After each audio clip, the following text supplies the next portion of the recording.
อันนี้ยำอาหารพิซซ่าหมูบัวនេះពួកអ្នកឯកជនមេស៊ីកធ្វើគេធ្វើភីហ្សារបៀបគេដូចឆ្ងាញ់Can I video ប្របអានេះដូចជាបង្អែមនៅស្រុកខ្មែរនេះអានេះតែគេដាក់ស្វាយចូលបង្អែមហ្នឹងនេះនំប៉័ងគេធ្វើនៅហាងបាយនឹងនៅវត្តនឹងអានេះទឹកផ្លែឈើ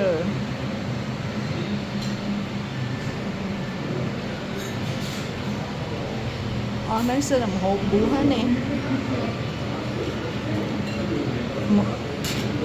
អានេះម្ហូបឥណ្ឌា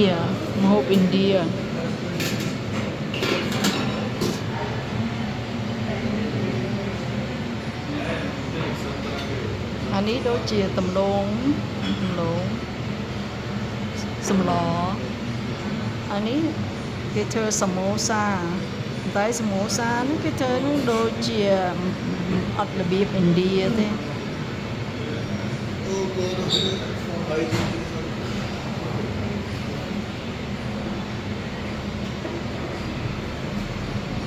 អានេះគេហៅស្វាយឈុតនេះជ្រលក់ទឹកជ្រលក់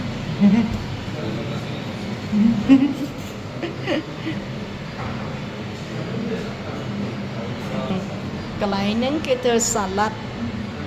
តែគេឲ្យហូបកន្ទឹម